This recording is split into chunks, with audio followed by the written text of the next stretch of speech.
impamvu abantu muri iyo minsi adakomeye mugakiza twinjiriye mu gisirimba. Bareke babwire iki kintu urubyiruko cyane, twinjiriye mu gisirimba. Umwana ari mu gukura yageze imyaka 16 ura bari mu yumbe kuzabari mu gatolika. Haleluya!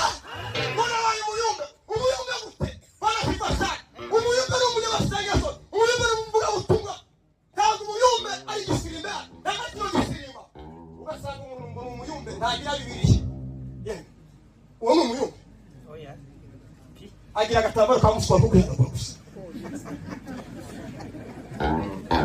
ahanga bagurisha basore nta musore yagira agatambaro ubagurisha agatambaro agasore ariko nyereka bibiri yawe cyo yikorera ariko bavuga ngo yumbe akabyiga abayumbe hano mwebwe babwiriza kuri bavandimwe niba ushaka gukomera tangira nk'umwana Pawulo aravuga ngo iyo umwana mutoya nagendaga nk'umwana navuga nk'umwana barazifasha ugomba gutangira nk'umwana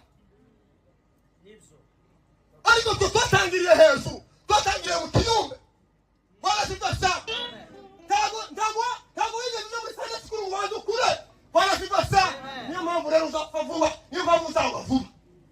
Muzi mpamvu turimo gusambana ari igihe